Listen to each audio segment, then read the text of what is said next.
It was so fast. I went from, like, thinking I was stomach sick and then not even 2 hours later holding my Holding your baby there, baby. and I'm like, "What just happened?" Wow. You got your fast daytime, no epidural labor. Yeah.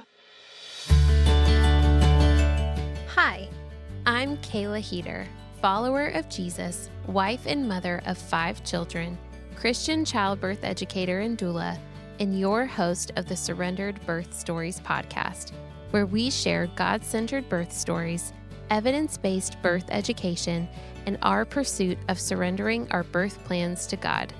Let's get started. Hi, everyone. Hope your week is off to a great start.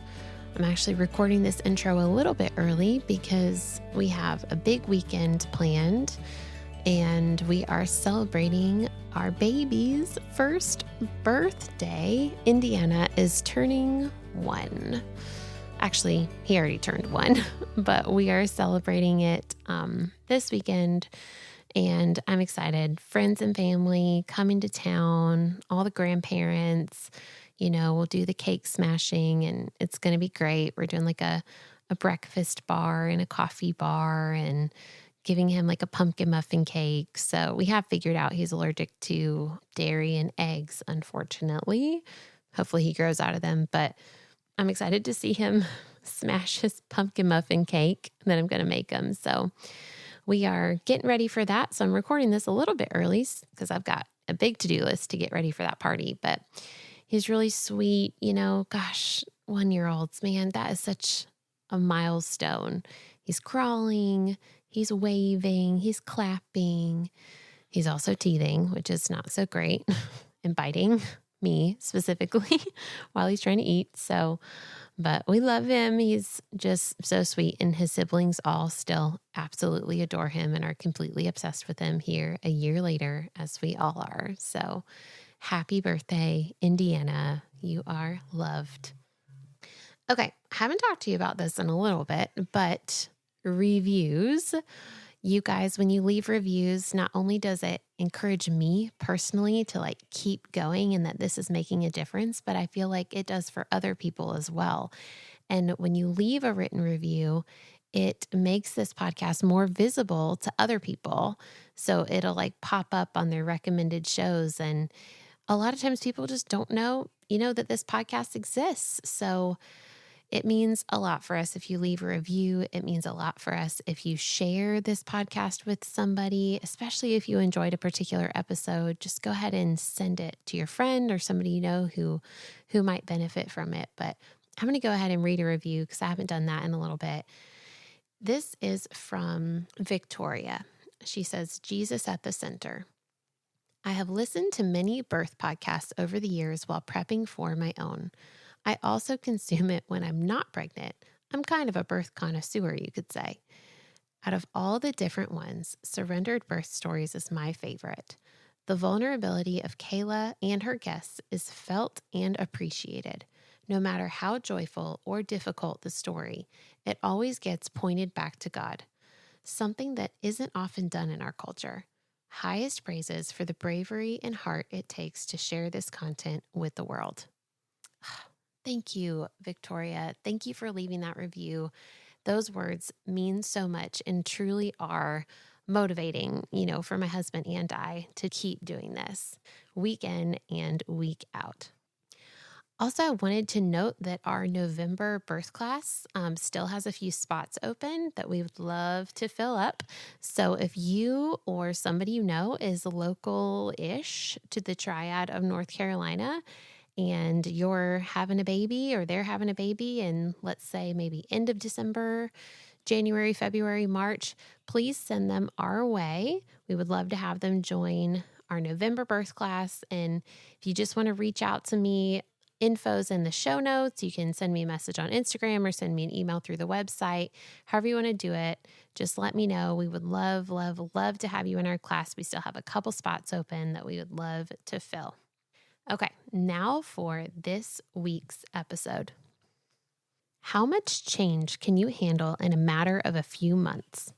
Getting married, getting pregnant, moving houses, getting locked down for COVID. What a whirlwind of change Meghan and her husband experienced all in a matter of a few months. Add nausea and extreme fatigue due to anemia of pregnancy onto that, and it's sure to throw anybody for a loop. Also, did you ever think that epidurals could work too well? Did you know they could have side effects that last beyond labor and birth? All of this and more as Meghan shares her stories with us today and how she had to learn to tell God her specific desires and then trust Him with what He deemed best in His love and care for her and her family.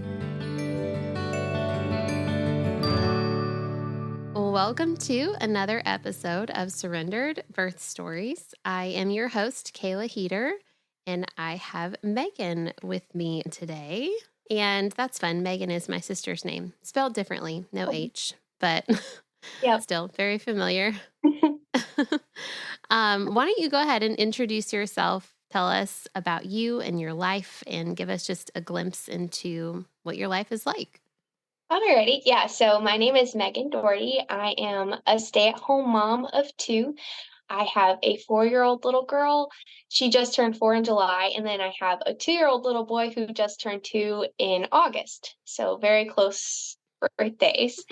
I'm a wife, and I love baking bread, and I play a little bit piano. And my little 4-year-old's like been really, really interested in me teaching her piano lately. So we are very involved in our church. I play piano a lot for our church. And me and my husband got married in 2019. And we got married in October. And on Thanksgiving Day, I found out that I was pregnant with our first. Wow. Yeah. We were like kind of shocked. We weren't expecting to have kids like that soon.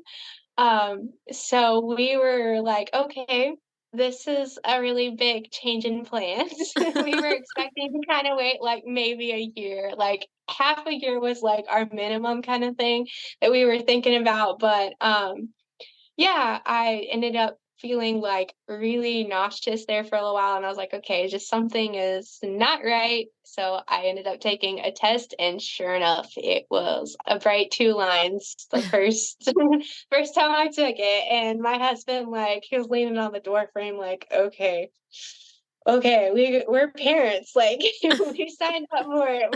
We're gonna go. Was it something you two were actively trying to prevent, or?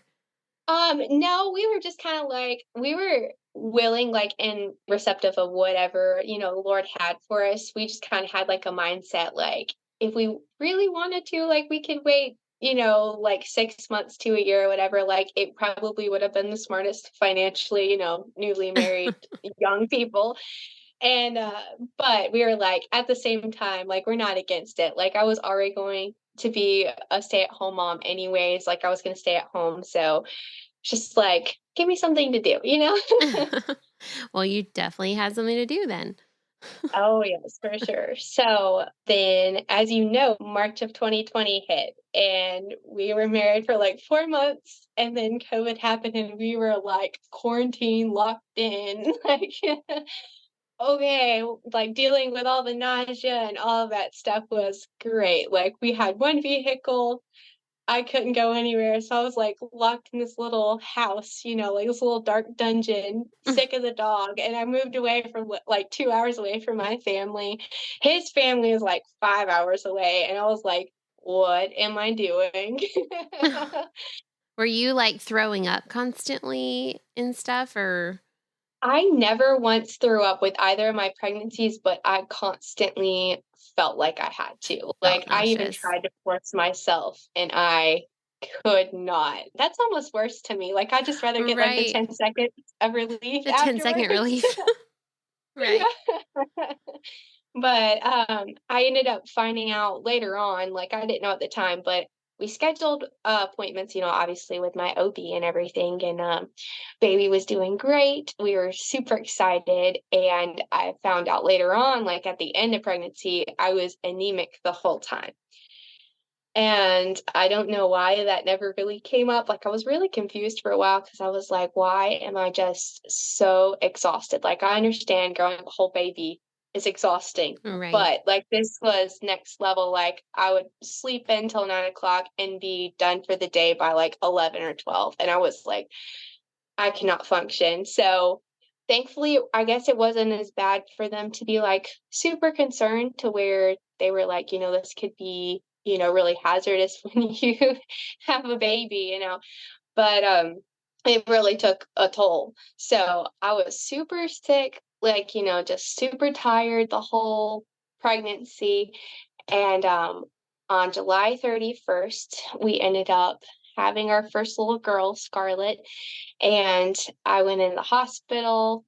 Her labor was really odd. Like, I just felt like I was getting sick all day. Like, I woke up that morning and I was like, something's off. I told my husband, I was like, I don't know. Like, I don't know if I'm getting sick or whatnot. I was 39 weeks. Seeing as how it was, your first pregnancy and it was unexpected, but welcomed. And, and you were sick throughout the whole time and everything, and you were seeing an OB. Did you have any idea of like what you were going into, like what you were getting ready to go through, like with labor and birth and postpartum? Had you read any books or taken any classes, or did you have any kind of plan, or what was the getting ready period like? I just wanted to like say that real quick before we jump into your birth story to see if, Right. like what the setup was.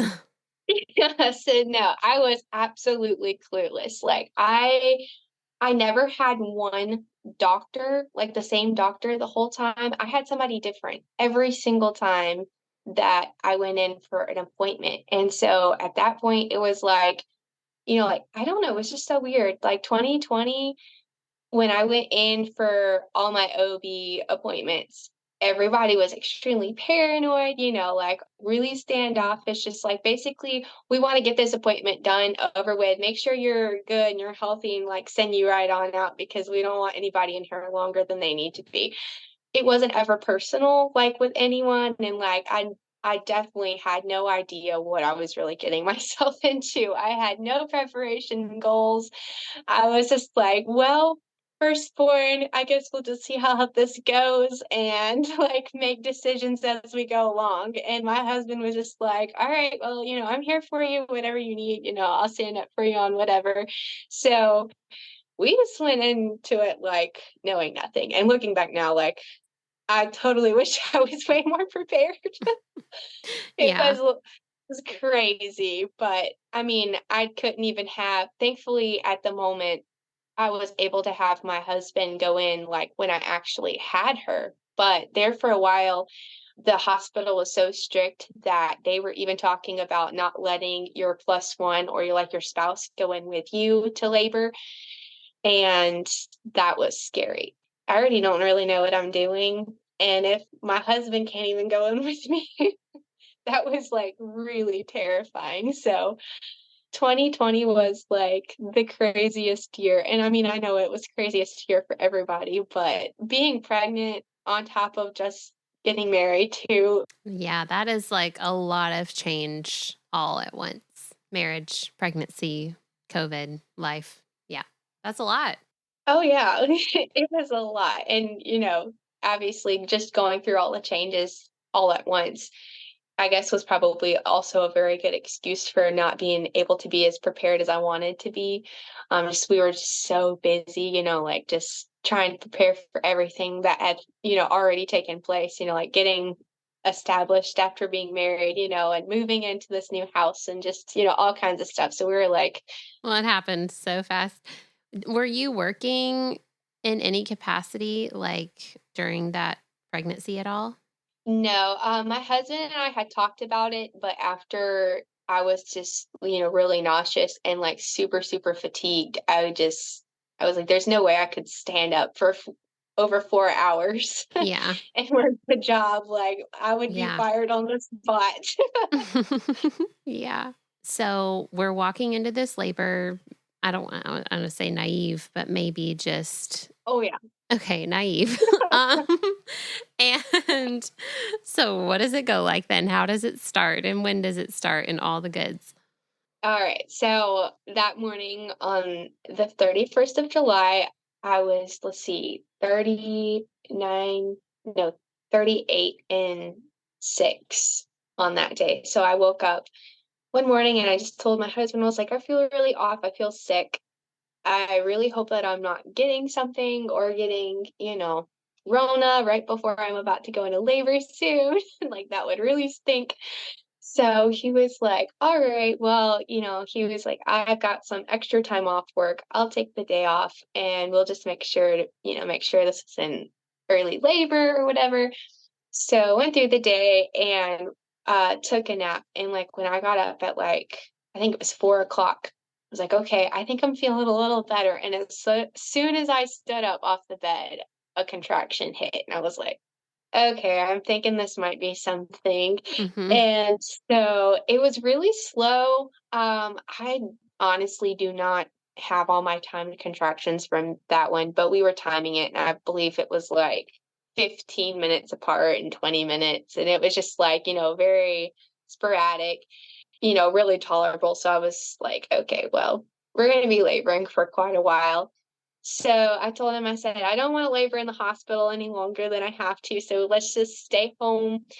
And, when it gets to where it's like, ouch, this is actually hurting, we'll go in because we only live like 20 minutes away from the hospital. So he was like, all right. And that evening we ended up, I told him, I said, okay, everybody that I know tells me, eat before you go in because if you have any kind of drugs, you cannot eat. So I was going to eat and make sure I had food before I went into labor. So we ended up cooking, ate a little bit. I couldn't really eat very much. So he's like, well, I'm going to make sure everything's loaded up in the car. We've got everything we need. And then I'm going to go take a shower and then we'll see how you feel. And he gets like halfway done in his shower, and I'm like banging on the door, like, hey, I gotta go. These are hurting. Like, these picked up real quick. I got too comfortable, and they're like coming faster and a lot more intense. And he's like, all right, I'm hopping out. Let's go. So we went in, and it was probably 11:30, close to midnight by the time we got in. I was actually really expecting the hospital to be more of, like buzzing when I went through there and everything. And Oh, there was like yeah. nobody. Yeah. I Yeah. was like, Not at night. okay, this is nice. So we went upstairs and they were like, all right, we'll get you comfortable, set me up in triage. You know how triage, how long it takes to go through triage. So I'm just sitting there kind of chilling, kind of like, okay, just riding the contractions as they come. And I would say 2 o'clock that morning, I ended up finally getting an epidural because just things were not progressing very, like very fast. Wait, And in triage or? oh, they finally put me in Oh, okay. labor They and got you up delivery. into the room. Okay, okay, okay. I was Yes. like, wait a second. I've never Yeah. heard of that. No, they finally got me into a room and we just kind of like chilled there for like a really long time. Yeah. And so, they finally, like, my contractions were getting closer together, and finally I asked for an epidural because they were like, well, you're still not dilated like we want you to be. And, How they're dilated just, were you? I mean, enough to let you in, I guess. yeah, I want to say I was like 6, almost 7 Oh, with, well, that's really decently far along, like, especially for how early you were and how long your labor had been going on, not that long. I mean, for a first labor. oh yeah, for sure. And now, like, looking back, I know that, but like then I was like you said, naive, and I did not know. You probably felt like this is taking forever. Yeah, I was like, okay, if I'm gonna be in this much pain for like 5 more hours, I'm done. I'm calling it quits. Right. So I was like, all right, you know what? Everybody tells me like my mom had epidurals with like all of us when we were, when she was having us, other than one. And she was like, it's like the greatest thing ever. So I was like, all right, let's just try it out. That was like my worst mistake ever because the healing process was, whew, it was rough. The healing process of the epidural? Yes, Oh, that was really rough. I don't know if my body just like took differently to it or like what had happened, but it worked too good. And I ended up not feeling, which I mean was great at the time. I ended up not feeling anything at all. But when I actually needed to push, I couldn't feel any contraction, couldn't feel any pressure. So I literally did not know what I was doing. Like they were Yeah. like, all right, next contraction, you push. And I'm like, I don't know. Like I'm literally, you could cut my bottom half off and I would not know. Feel it. Like, Yeah. yeah, it took too good. So I tried to get some rest that night. And then the next morning, um, like probably around 9 o'clock, they came in and checked me and they're like, all right, girl, you're good to go. Let's, start pushing. And so I pushed for like 20 minutes by literally looking on the The screen, monitor like on to the see monitor. when to push.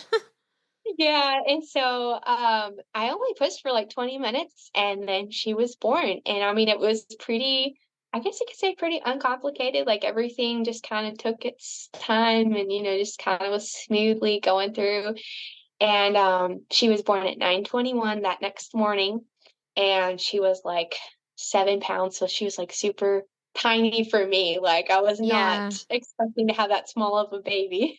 Yeah. And, we were really, really happy and, like, excited, and I was like, "Alright, this is gonna be great." And then nursing went pretty good considering, like, first time. I mean, like, she latched great, she nursed great, like, everything was looking really good. And then I was trying to be released and then trying to stand up, like, half my leg was still numb, and I could hardly walk. Wait, like released to go home? Yes, So this is like 2 days later yes. and you still couldn't feel your leg? Yeah, half my leg was still numb, like, the upper Whoa. yeah, like, my thigh was still really numb. So I was like, "Alright." I figured it would just kinda, like, wear Wear off off. pretty quickly, but they were like, "We really need to monitor this a little bit longer." So I was like, "Alright." So we stayed, I think, for, like, 2.5 days. They wanted to keep me that extra night. And, finally, it wore off pretty decently, and I felt like a little old woman trying to get out of bed and do things. I'm like, "Oh my goodness, like, I can't do anything for myself." And, we finally were able to go home, and, I mean, she nursed really great for, going home, and she was a pretty good baby. She did have a little bit of jaundice that they kinda kept an eye on, but it was really, really mild. And then just healing, like, postpartum was so rough.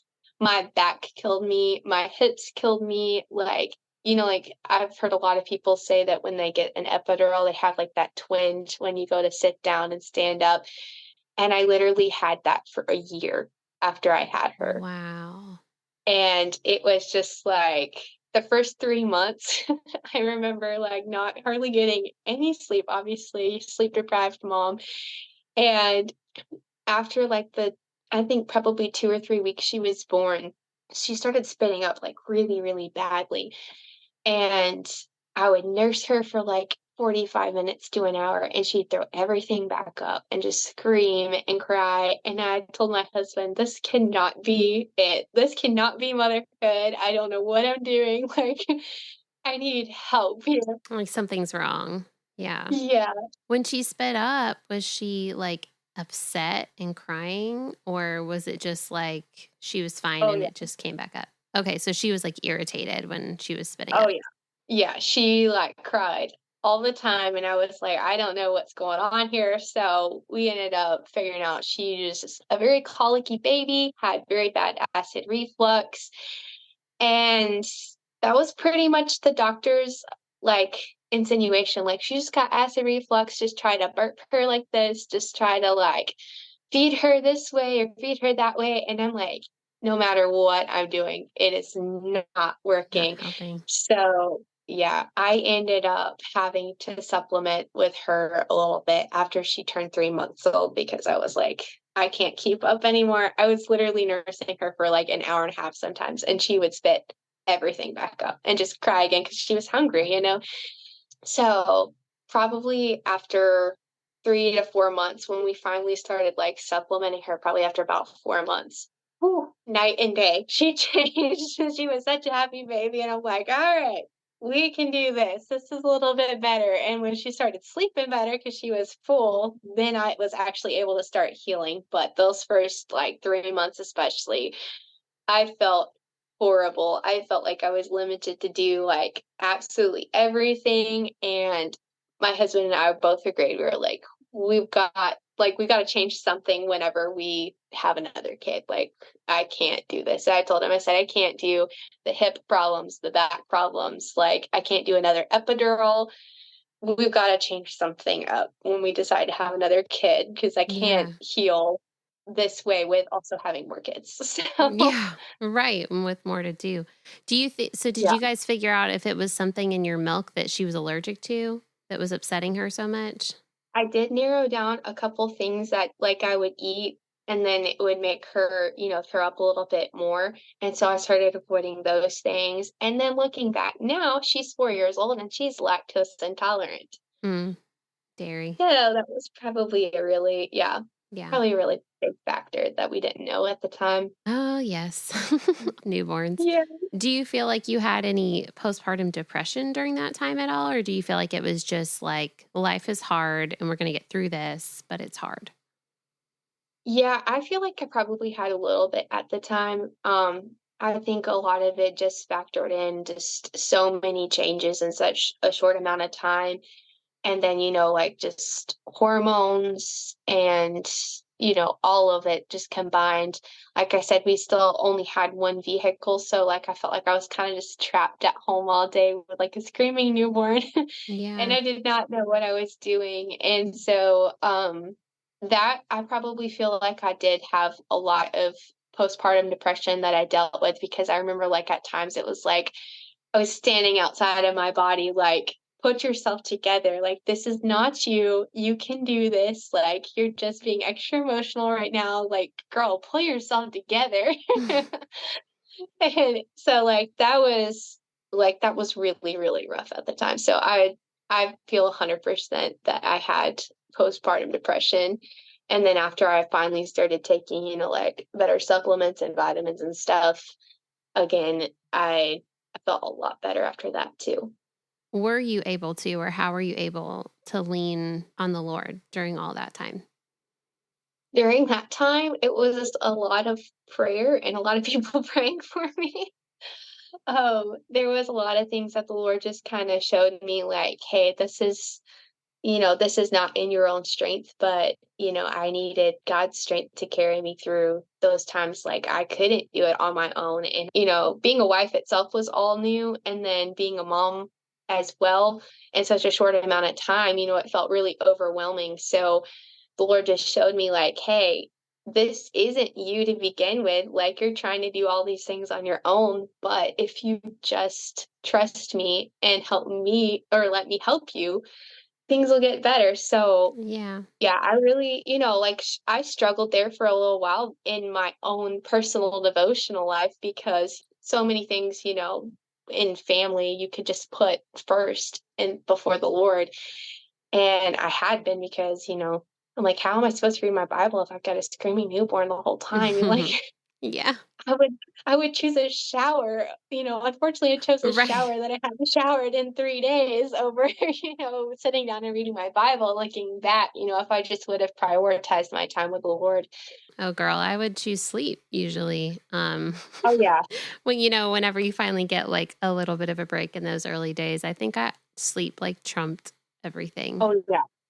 Shower 3 Yeah. days is not bad to not shower during newborn. I mean, take it like to 8 days. That's more of a good average for me in the newborn life. Oh, yeah. Oh, yeah, it was rough. I remember, like, we lived in this little itty bitty tiny trailer, and our bathroom was so small, you could literally walk in there and either choose to use the toilet or choose to hop in the shower, like, it was so tiny, and I couldn't even wedge, like, a bounce or anything in there, so I would, like, pry the door open as far as I could and, like, try to wedge, like, even just her feet, in the bouncer in there so I could see that she was still moving Oh. while I was showering. Oh. But yeah, it was really challenging, but, looking back, like, the Lord helped grow us in that time, like just grow us in, you know, when as we're spouses or as we're parents, whatever it is, whatever our role is in life, we can't do it on our own, and we have to have the Lord's help through that, because I can see all the times looking back now when I've tried to do it on my own, and it has been an utter failure. Oh, yeah. Okay. Take us into your next pregnancy then. You knew you wanted to do things differently. You knew you didn't want a repeat of your first experience. And since they're 2 years apart, I'm guessing your daughter was a little over a year whenever your next pregnancy came along. Yep, let's see, she turned a year old, obviously, in that July. And then, she was like so fun to be around. Like, I love that, like, 12 to 18-month-old age. Like, they're just so fun learning and everything. And I was like, you know what? I think I can do this again. Like, I think this time around, I want to be able to try to do things a little bit differently and to have a better experience with birth and a better experience just in everything, honestly. Like, I want to be better. I want to have more knowledge going into this and just all the things. And so there were a lot of specific things that I prayed about. Like as soon as I found out I was pregnant, I think that was December. And we actually had both of our families together, which is really kind of rare. So we're like, okay, this is a perfect time during Christmas time to tell both of our families. And so we announced to them, and um, obviously felt the nausea and the fatigue again throughout that whole pregnancy. Well, the first half of the pregnancy. But thankfully, that time I knew, I was like, okay, I'm starting to feel this way. I'm starting to feel exhausted again. This is a low iron problem. So I immediately went straight to my OB and was like, all right, you got to test my blood. I know what this is for a fact, but we need to deal with this. And because I knew there was no way I had the option of laying on the couch for half the day with an almost 2-year-old. Right. So, um, there just like the beginning, ever since the beginning of that pregnancy, I had prayed very specific prayers. I prayed, like we still had really bad COVID restrictions in all of our OB offices. And so I was like, okay, I'd really love to actually have visitors this time in the hospital. So I had prayed for, the restrictions to let up so we could actually have visitors, so I could actually see family this time. I had prayed from the very beginning that I actually had one doctor that would see me, and that would really just, care for what I wanted in the pregnancy and in the labor. And so as soon as let's see, I think I had the first doctor I went to, I think she was the second. And as soon as I met her, it was like the Lord just was like, this is it. This is the doctor. And there were so many things that I really voiced my opinion for that were not in the norm of the medical field, that they were like, that she was just very, very open about. And she was like, if that's what you want, I vouch for you and your pregnancy. And What were some of those things? so some of the things were they were wanting me to do a iron transfusion.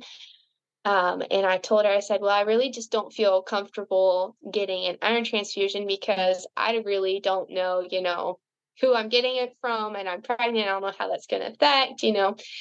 And so she was like, all right, well, what do you want to do? And I was like, I'd really like to take this more naturally. Like, I'd like to try doing maybe a liquid iron or, just supplements that'll help with my iron, because I found out that I just don't absorb iron like I should. And so, Have you heard about beef liver? yes, I had a really good friend that told me, she's like, beef liver works wonders. And I'm like, okay, well, I am so sick. I could not pull myself to eat raw beef liver. I'm so sorry. Even if it's frozen, I can't do it. Cause she's like, this is what I do every day. And I was like, yeah, that's not for me. And she's like, well, what if I dehydrate it Mm-hmm. and I put it in capsules. And I'm like, okay, now that I could do.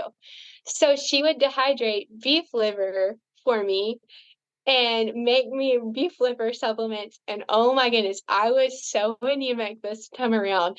I would take 8 of those a day plus like extra iron with vitamin C. And oh my word, I was still like, they were still, like, my numbers would like barely creep up and then they would like hold.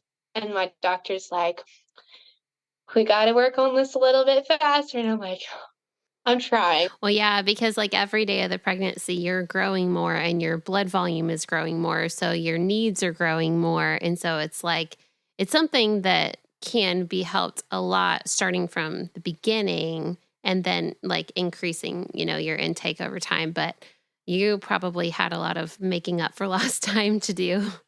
Oh yeah. It was pretty crazy and pretty intense for a little while. I'm like, all right, my guts do not thank me for this at all, but you know what, if it's helping, we'll do it. So, just trying to change my whole diet as far as just eating more red meat and more iron-rich foods, just Yeah. anything that I possibly could to try to just get my body to absorb every bit of it was Cooking in just. cast iron. Did you guys cook in cast iron? Oh, yes. Oh, yeah. Yeah, we tried to up it, and thankfully, the Lord answered that prayer too, because I had prayed that, I wouldn't have to get an iron transfusion, but if that's what it took to keep baby healthy and, myself healthy during labor process, then I would. Was there anything else that you wanted to do that was sort of against the norm that your doctor was like, oh, okay, and like if that's how you want to do it? I know you said the iron infusions, but I wasn't sure if there was anything else. Yeah, I think, like, for the most part, I was just trying to be a little bit more, um I guess you could say natural and things. So like extra, medications that sometimes they would prescribe, or I think the only thing that I really kind of like let up on was when I would like take medicine for nausea because I would get Oh, yeah. so sick to the point to where I just didn't want to eat anything. And so that, took its toll as well. And so, but most of everything else, like as far as just really, she was like really there to help me like make sure I had a birth plan and like just very informative on everything that I didn't know in my first pregnancy. That was like, hey, it would probably be a good idea for you to go on ahead and do this or go on ahead and plan for this. And just, it was really great to have, like a night and day difference of just overall care for me Yeah. and baby. So was that a doctor you saw during your first pregnancy at all? Or did you only see her during your second? Yeah, only during my second, and I was really sad to find out that a couple months ago she left their practice, and I was like, "Eh." But I had told my husband Chris that I wanted to do a home birth at one point, and he was like, "Yeah, maybe not this time. Like, we really need to figure out the whole iron problem. We need to make sure, that your labor goes well." And, looking back now, I'm like really thankful that we did because I would have rather had peace of mind for that as well. You got Yeah. really low iron and, you bleed out a little extra, that can be pretty dangerous. So, but yeah, there were a lot of things that I feel like the Lord just kind of helped not happen in the first labor and birth that made me more determined that, hey, from now on, like future births, I have these goals and I have these prayers and expectations that I really would love to happen in all my future births. And like this next one, I was just like, all right, I really want a fast labor or a faster labor if I can. Obviously that's not up to me, but if you're praying about it, that, the Yeah. Lord will, He knows the desires of our hearts. So, When your first labor wasn't too long. So you have a oh pretty yeah. good chance of that. Oh yeah. And so, I had prayed about that and I was like, okay, I'm going to be a little selfish here and I'm going to pray that I have a daytime labor, and then I actually get a little bit of sleep the night Sleep. before because I know myself, if I don't have, like, at least 4 hours of sleep, I am not a good person to be around. So, As are um, most people. Right. yeah. Oh, yeah. Well, I had for sure prayed for that, maybe for my husband too, so Right. but I had prayed about that, and then my biggest thing was, like, I just really, really prayed that I had a better postpartum experience, and, I wouldn't deal with postpartum depression or, any after effects from, like, an epidural or, I wasn't even sure because every now and then I still felt the twinge of having the epidural before, even while I was, like, early on pregnant with, my second, Liam. And I was like, I don't I don't know that I can do postpartum very well at all if I still have effects from the Right. first one. So I was just like, Lord, it'd be great if I had a better postpartum experience after this one. And I was totally like, I do not want an epidural unless absolutely necessary. So I'm going to try to do this as natural for as long as possible. And I do not have a very good pain tolerance, so I was almost in a way not really, like, super hopeful, but at the same time, I was like, "All right, Lord, I know you can help me with this. Let's try to go into this a little bit more knowledgeable and to try to, prepare myself for labor." And so we ended up, I mean, like, doing everything that I possibly could and that I knew for a second labor, as natural as possible and just tried to prepare my body for it. I did a lot of walking, a lot of, obviously running around an almost 2-year-old. Right. And so we, probably like a month before I had him, I was like, this kid is so low. I'm going to have him so early, which I was kind of prepared because I had Scarlett early. So, and then my mom's had all of hers early. So I'm like, all right, the odds are that I'm probably going to have him early. And I would tell my husband for like a month before I had him, I'm like, he is so low. I feel like if I started labor now, he'd just fall out. Like, Yeah. this is so much pressure all the time. So probably like honestly, no, like 4 weeks before I had him, I did all the walking. I started drinking like a little bit of raspberry leaf tea here and there. I'm like, let's get this kid out. I am so done for being pregnant. Obviously, I was in like the middle of July and August. So I'm like, Right. it's hot. I'm over it. Like, let's get this kid out. And he was going to prove me wrong and wait until, yeah, like really late. I ended up being like 40 weeks, still no kid. And I'm like, great, we have got to pop him out. Let's try some things. And I did not want to try a casserole. I'm sorry, but like that was my last option for, I was like, Right. no, we're gonna wait for this the absolute last option. And so we did walking and I hiked like one of our roads that's pretty steep incline. I probably walked for like 2 miles and I would feel tons and tons of pressure and I'd feel like my body wanted to start contractions, but it just never would. And I'm like, oh Mm. my goodness, I'd feel so frustrated, so defeated. So were you having any like Braxton Hicks contractions or any prodromal labor, or was just nothing happening? No, I was Wow. walking around 4.5 centimeters dilated for a month with him. Yeah. So my doctor's just like, your body is just not ready. It's not wanting to start contractions yet. And I felt so bad for that lady because she thought for sure I was gonna have them early. And like the last like 3 weeks, she's like, I don't want to see you here again. Like, go home, go have this Yeah. kid. Like, don't want to see you here. And so we got to 40 weeks and I was like, we gotta get this kid out. Like, let's do anything that we can. And he just was super content. And we got to 40. Let's see, I had him at 40 and 5. So like 40 and 4 days. we decided to go down to my family's an hour and a half south of us. And I'm like, you know what? He's not coming already. I just had made up in my mind, like, he's never gonna come. It's okay. I'm probably just gonna have to be induced at this point. Like, he's just hanging on tight. I had no Braxton Hicks, no signs, like nothing. And so we went down and hung out with my family the whole night, or this was on a Saturday, and we hung out with my family the whole day, drove back home, and I slept great that night. I was wore out, slept great. And we got up Sunday morning, and I was going to get ready to go to church like any other day. And 10 minutes before my alarm went off at 8, I was like, man, I feel sick. And I should have known because that's how I felt with my That's first how the one. last one, yeah.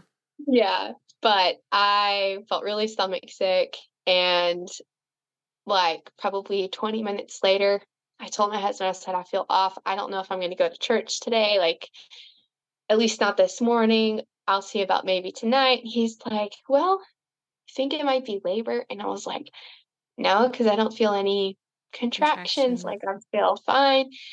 And so I just sat down in the middle of the floor in our bathroom. He's like, all right, well, I'm going to take a shower and get ready for church. This is funny. Both times, my husband's been in the shower when I told him that contractions have started. And I sat there and I felt a pretty good contraction. I'm like, okay, hold on. We might be having something here. But at the same time, I was like, but what if this is just Braxton Hicks? Or what if this is just like prodrominal labor or something? Like, who knows at this point? I should have known, I'm past due. But I was like, all right, let's time these things. He's like, well, just time them and let me know how it's going. I timed the first three, and they were 2 minutes apart. Oh, so they were just like, okay, and we're starting. Yeah. And when they started, they were intense. I mean, like, I had to just like be quiet, breathe through them, and then I was fine to get up and go again. He's like, I really think that we should call our friends to come pick up Scarlett. And I'm like, all right, but you're gonna have to call him because as soon as I answered the phone, I'm gonna have another contraction. I can't speak. So he called him up, and the time that it took for them to get over, which they're like 8 minutes from us, they came and picked her up. I was standing in the middle of the living room, and my friend was like, "Are you all right?" And I'm like, "I think he's gonna fall out. Like, I can't keep him in." And she's like, "You need to go." And it was pouring down rain. I had a contraction. My husband backed up the car as close as he could to the doorway. I had a contraction standing in the doorway, walked down 3 steps and got in the car, and had another contraction sitting in the car. I couldn't even close the door. They were so fast.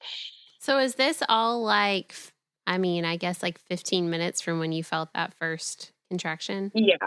Wow. Yeah, it was really, really close. Fast. Yeah. Wow. Yeah, I was timing them, and I looked back actually just a couple of days ago, and they were like a minute and like 40 seconds apart when I was timing them at the very beginning. And that was really crazy to me. Like, Yeah. I did not have any time to mentally prepare for that labor. I was so excited. I'm like, I'm gonna try the jacuzzi tub this time. I'm gonna try water birth. Like, I'm gonna try all these things. No, I got in there. They put me in triage, and by the time I'm in triage, I'm over here like, "Oh, she's coming." Like making noises and vocalizing and everything. Yes, yes, and they still decided to put me in triage and say, "Hey, can you throw on this gown?" And I'm like, We want to do an NST and we want to monitor the heart rate for a little "Yes, bit. yes, yeah." By the time I got in there and they had checked me, I was almost 9 centimeters dilated. And it was like, I can't I can't even remember all of it. It was so fast. They literally wheeled me into the first L&D room because that was the closest one there, and then had the audacity to ask me if I wanted an epidural or not. And the anesthesiologist was performing an epidural for oh, what you call it? It was another patient, but she had to do, a C-section. And he was like, yeah, can you wait like 15 minutes? And the nurse was like, I don't think we have that long. Yeah. Yeah, so they were trying to get me flipped over onto my side and took like all my handrails down, all my feet rails down, and like the stirrups and everything. And I'm like laying there on the table, like yelling, like, do y'all not know? Like, he's coming, like now, like I've got to push now. And finally, I think the most confusing thing was they never really told me how far I was into labor. And because I had had the epidural with my first, I didn't know what to expect, like You what to never feel. felt the pressure. Hmm. Yeah, nothing. So I was just thinking, like in my mind, if I've got to go through this for another like 10 minutes, I cannot take this much pain. My contractions at that point were back to back, and I had zero time to like even take a breath. It was just everything was intense. My water hadn't broken yet, and I'm like thinking That's in the good. back of my mind, this is crazy, and I'm gonna be like this for another hour. And sorry, I had a phone call there.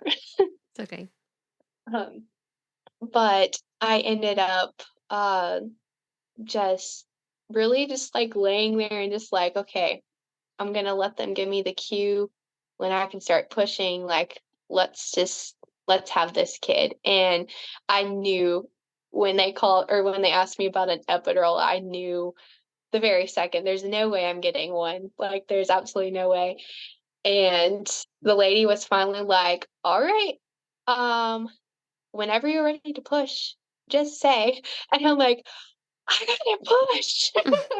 Were you already pushing at that point, like just naturally, or No, I held him in. I fought against my own body, and I feel like he would have been born so much sooner if I wouldn't have tried to hold him in and fight against it.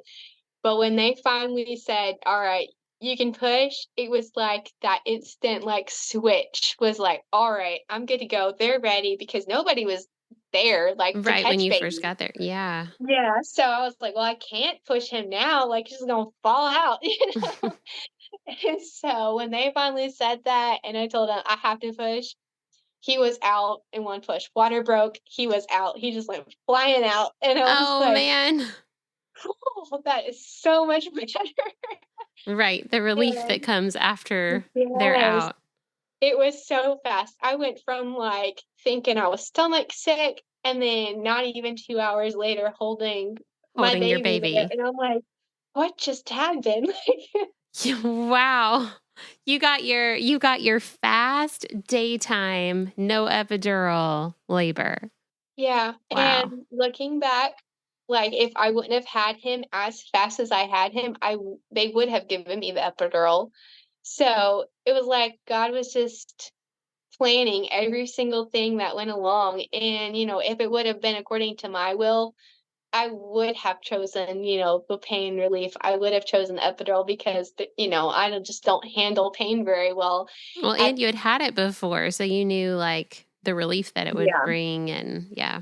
Oh, yeah. So, it was just like God was just planning every single step and answering every single prayer according to the way that even though it wasn't exactly in my mind the way that I thought it was gonna go, He knew exactly what I wanted. And they ended up releasing the visitor restriction policy like 3 weeks before I had him, and so we were able to have my sister-in-law and brother come up, and they saw him, and it was just such a sweet time. They wheeled me, to the, postpartum room, and it was like I just remember sitting there and, like, the light was shining in through the window. My husband, I think, was napping at the time or whatever, and I'm just sitting there on the bed with this newborn, and it was like the Lord was just bringing back every single prayer that I had prayed and the way that He had answered every single one. And when you talk about, woof, an overwhelming sense of just thankfulness and unworthiness, that was just it was so mind-boggling, just obviously also to hormone emotions, You were on the hormone all that high good too. stuff. Oh, yeah, it was great, but it was just exactly, the birth that I needed, at the moment, and the Lord just blessed me with that And no, it was just so sweet and so precious. And then just being able to bring him home and introduce him to her 2-year-old, she was like, "This is my baby," Oh, like right. little mama over there. Yep. But The- it was just so special. So then, with all those answered prayers and that super fast birth, and usually the really fast births, the postpartum healing process usually is much smoother and swifter because your body didn't have to go through, labor for as long. The postpartum healing was so great. I mean, I felt worse, during those monthly times than what I ever did even after having him. I felt so good. I mean, I was walking around the hospital room like a couple hours after I had him, just walking around, changing him, doing stuff, like going taking my own shower, just whatever. And I was like, this is amazing. There would have been no way I would have been able to do this with my first one. Like, this Right. is great. And I needed that too because chasing around a 2-year-old, yeah, she Yeah. was very active. So there would have been no way I Right. had the option to sit on the couch. So not getting the epidural felt worth it then at that time. Oh yeah, and that just proves now, like when we have, other kids in the future, I'm like, yeah, no, epidural is absolutely the way to go. So, how did breastfeeding go? Did he have any reflux issues or any dietary issues like your first? No, he did phenomenal. Like it was so great. He latched great, nursed great. I mean, I didn't really have to. I kind of figured like with my first one, like two of the biggest things I had to avoid were like broccoli and onion. So I definitely avoided those with him because I could kind of tell if I like snuck a little bit in there, he was just kind of like, nope, absolutely not, mom, Extra gassy. Yeah. Yeah. So, obviously like the normal, things to kind of try to avoid a little bit and limit, I kind of did with him, but he did great. And I nursed him like way longer than my first. My first, I think I nursed her. I mean, obviously, like I supplemented after 3 months a little bit with her, but I still nursed her until she was like 10 or 11 months. And then with him, I nursed him till he was like 14 months. So, Wow. What do you feel like God taught you through these experiences? What do you feel like your biggest takeaways from him were? honestly, just that if we just come before him and we ask him, you know, prayers, and if we just have desires of our hearts, he does care about us and he does care what we want. And the only key is like we just have to ask and we have to trust him. And that was something that sounds, so cliche. So many times you hear people, say he cares about you. And even in the Bible, when you read, he cares. But when it's really just super personal and you've prayed about something for so long, and you've just poured your heart out just to see him actually perform those miracles and perform those answer to prayers it in a personal way is, he just showed me how mighty he is, and how little I am because I can't do it on my own. And even, still day to day, as I'm raising my, 2-year-old, my 4-year-old, and whew, those are some testy, trying ages. You're right there. You're right there in the thick of it with the 2 and 4-year-old. Yes, that's what everybody tells me. So, but like even on the rough days, just coming before him, just even during the evenings after it's all said and done and they're asleep and you're like, man, I really could have handled this day a little bit better. You start feeling the mom guilt a little bit on how you handled certain things, and just him showing me, well, usually those times were the times that you tried to do it on your own and you tried to take control and, you kind of got a little bit better of the situation, just kind of showing me that if I just trust him and I just follow him and, help lead my family in the way that we should go, Yeah. my kids learn, they learn from experience, too often you hear the phrase, do as I say, not as I do, but that's not the Oh, case yeah. with No, no. toddlers. Mm-mm. They're little mockingbirds. They're little copycats. They just Oh, pick yeah. up on everything. I really do. I feel like when we first had our first and she, became like 2 and 3 years old, it was just like looking in the worst mirror when she would do something that I was like, why is she doing that? And then like realizing instantly, like, it's because I do it, or it's because I say that, Yeah. or it's because I, react that way. And I'm like, whew, like it's like the quickest accountability and conviction Oh, yeah. of like, just like trying to do better yourself. So Oh, yeah. I love the, the ages of your kiddos. We have a 3 and 5-year-old right now. So they're a little, yours are like just over 2 years apart. These two are like just under 2 years apart, but very similar age. And I will say now their little bond and their little friendship Oh, and yeah. their little like holding hands together and talking to each other in their own little like cute little way. It's so much fun. And even this year, so much more than last year. So like they were doing it a little bit last year at 2 and 4, but now at 3 and 5, it's like they're BFFs forever. I mean, they fight and because they're kids, but they just want to be together all the time. And it's so fun. Oh, well, that definitely makes me look forward to the 3 and 5-year-old age. Yeah. Like, they are starting to get there, though, like, they'll hold hands, like, earlier when I took my little boy grocery shopping, he goes, "Mom, where's Scarlett? Is she coming too?" And I'm like, Oh, "Oh." yeah. Do you have any advice for any moms out there, or any parents, any advice you would say, maybe for a mom who is pregnant or thinking about getting pregnant? What would you say? Probably just to do as much research as you can, like, don't overbear yourself with the research because sometimes they can be a little scary. But try to prepare yourself, for try to really just think about what, you kinda like, your expectations for your labor and your birth, and get a really good support group, like, get surrounded by good friends and family, and, if you're not around people that you really know, then just really just dive yourself into God's word, pray, just trust him over the things because, there are a lot of things that I could have prayed about more and trusted him more and would have gone a much better way, but, obviously, looking back now, just really establishing your relationship with the Lord makes all the difference in marriage and parenthood and all of it. Oh, yeah, definitely. Well, thank you for sharing everything. Thank you for having me. I've been looking forward to this for so long. Of course. Thank you so much for listening to today's episode.